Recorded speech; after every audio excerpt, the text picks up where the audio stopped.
The school district police chief who ordered officers to stay in a hallway instead of killing a mass shooter is no longer cooperating with state investigators. Hello, everybody. I'm Heather Hayes. And I'm Steve Eager. It's 9 o'clock. The Texas Department of Public Safety says Uvalde CISD Police Chief Pete Arredondo gave an initial interview about last week's mass shooting that killed 19 children and 2 teachers. But it says investigators requested follow-up interviews 2 days ago, and Arredondo is no longer responding. Meanwhile, DPS revised an initial claim that a teacher left a door propped open, allowing the shooter to get inside.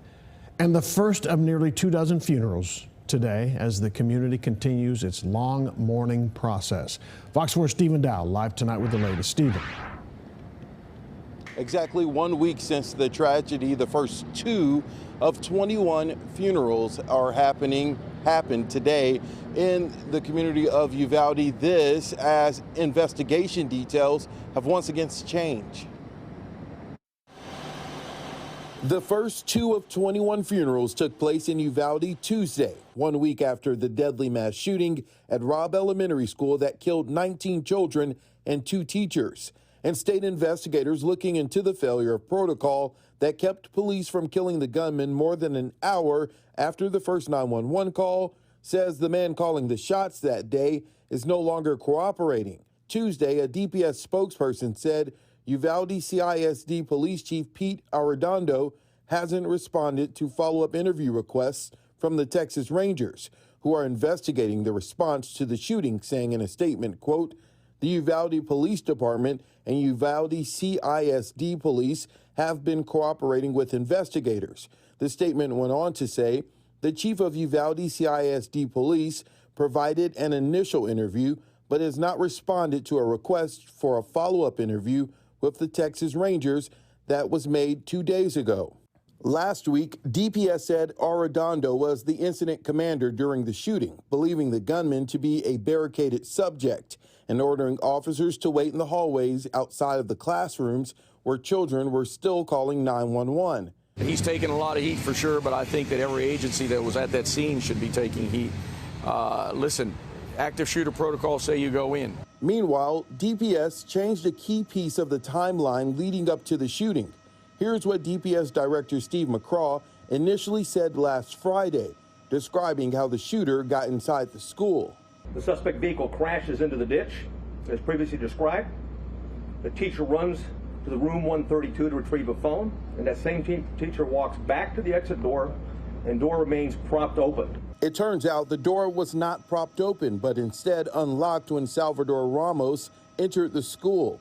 A teacher initially went outside, according to DPS, and propped the door open with a rock. She then removed it and shut the door when she saw the shooter crash his truck and called 911. DPS is investigating while the door didn't lock.